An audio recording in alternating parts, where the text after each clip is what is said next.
FS Weekend was March 14th, 15th, and 16th, and unlike the US version, which is FlightSim Expo, this one seemed to be very heavy in the hardware category. Let's dive in.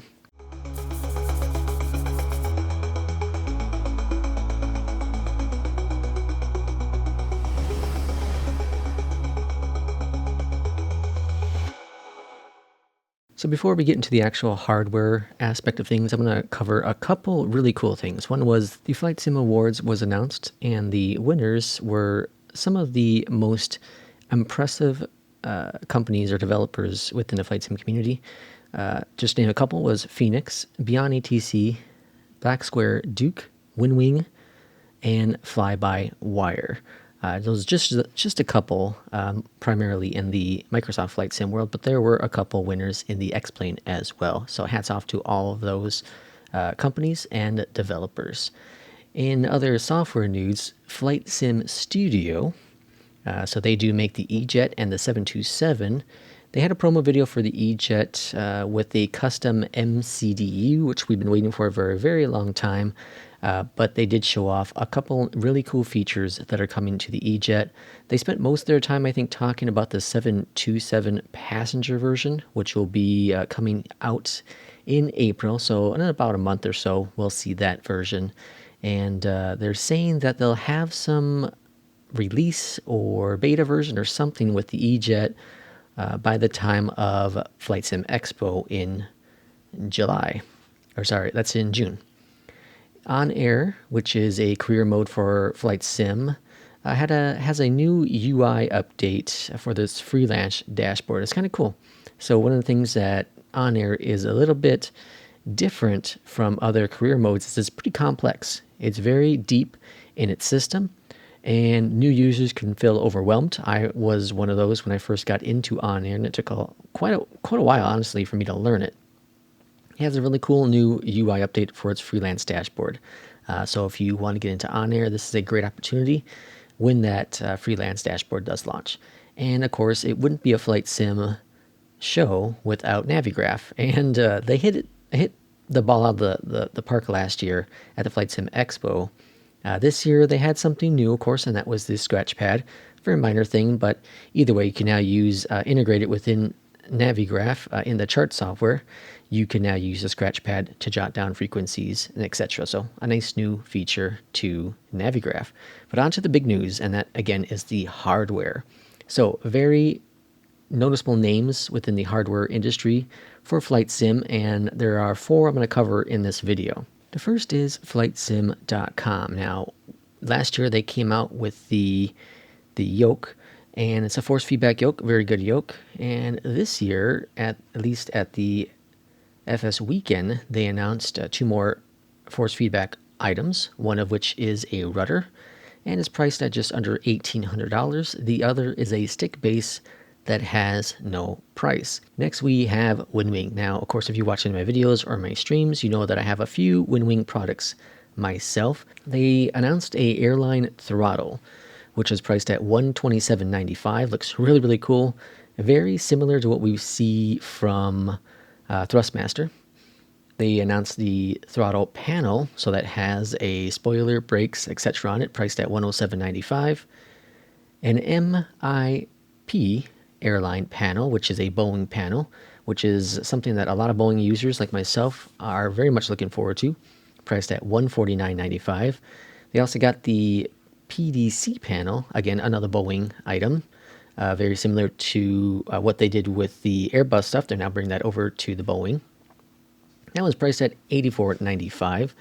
And then, of course, they have the load control yoke, which is going to be probably pretty pricey. I would guess somewhere between $1,500 and $2,000. It looks pretty impressive.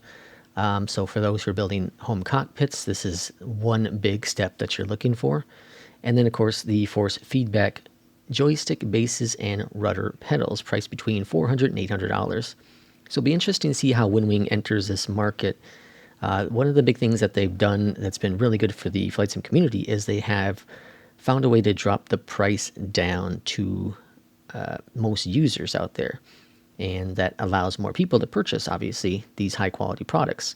So hopefully they continue that trend and don't go into the high end market. Now, again, another company that I've purchased products from is Honeycomb. Now, there's been all kinds of stories behind Honeycomb, and we don't know, and we probably never will know what actually is going on with Honeycomb and Nikki. But either way, the company Honeycomb, who makes the Alpha and Bravo and Charlie, have announced the light versions of the Alpha and Bravo. Now, we do know from, I believe it was last year at FlightSim Expo, they announced these products. Well, Nikki did, at least when he was with Honeycomb, announced these products. It's pretty much a stripped-down version of both the Alpha and Bravo. I don't think they announced any prices, but it is good to see that these will be available for those who need them.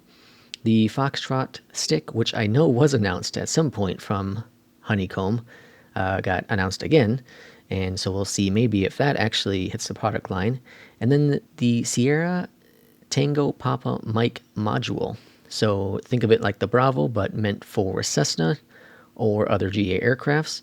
Again, it's nice to have these features available for more users. I know the Bravo right now is kind of more like a commercial item, but it's cool to see that GA stuff is going to be looked at as well. And then speaking of Nikki, he has launched up a new company, and Meridian is the name of that company. And I love his enthusiasm. I'm excited to see what happens. And he announced, I think it was 3 products that will be the launch products. For the sake of this video, we're going to cover just 2 of those products. The first one being the Sierra Plus yoke. Now, this is interesting because if you look at it, it looks very similar to an Alpha. Very similar, especially from the side angle. It looks very similar to the Alpha. So I wonder, like, who owns the patent? Did they not do a patent? Is this ever going to happen? Because someone likely owns a patent for it, right? Or maybe they just, that was part of the decision with the company between Honeycomb and Nikki, is they both get access to the patent. Who knows? But either way, the Sierra Plus yoke, or sorry, the Sierra Plus, the Sierra Plus yoke has a stick shaker. It has more pitch, and really cool, it has a quick release from the actual mount itself. They also found a way to have it so it mounts underneath the desk, which I think is really, really cool, because there are third-party add-on kind of things you can get for the Alpha and Bravo and have them underneath your desk, which aren't ideal, but they do work. I'm looking forward to seeing what it is that finally actually comes out, and to see what the price tag is as well. And then they also have announced the Tango throttle, which again looks very similar to the Bravo in so many aspects. One thing that's really, really cool is that it has a radio panel built into it. So for those who have maybe the Logitech radio panel, you could potentially get rid of that. And then also, I wonder if like Winwing will ever do something like that, if we'll ever do like a radio panel kind of device as well, because it seems like that market's pretty slim pickings. I personally use a Stream Deck for that, but it'll be really neat to have on the actual throttle quadrant itself from Meridian. If you look at it, there are more buttons and whatnot on there as well. So really cool to see them come out with something. They did say that come FlightSim Expo 2025 in June, that they will actually have products for you to play with, it sounds like. So it'll be very cool to see what they actually have there, and what actually comes out, and the price tags on those as well. So drop me a comment down below what you are most excited about from the FS Weekend, and what you're looking forward to with FlightSim Expo. As always, take care, and we'll see you next time.